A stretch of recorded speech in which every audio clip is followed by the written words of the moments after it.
Hello guys and welcome back for another tutorial. Today I will show you how to fix your Windows PC that turns off randomly, whether it's a laptop or a normal computer. So first, go to Advanced System Settings. So go to search here and search for Advanced System Settings here.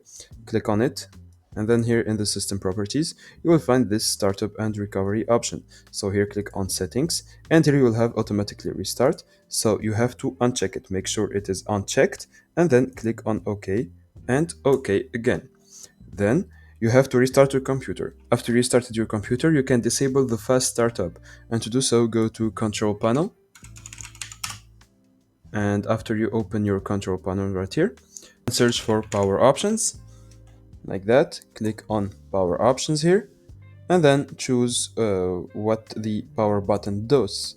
And then here click on Change Settings that are currently unavailable, and then uncheck Turn on Fast Startup.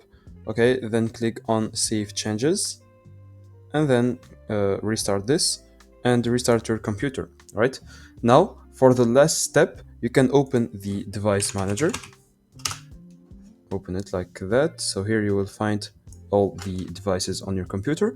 Then expand keyboards and mice. So here you'll find, let's see, keyboards, and here mice, and then other pointing devices too, if you have them.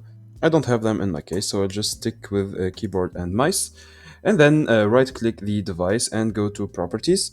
For example, this keyboard, right click and then go to Properties and go to Power Management tab, and then uncheck Allow this device to wake the computer. Then click OK and do the same for the mice.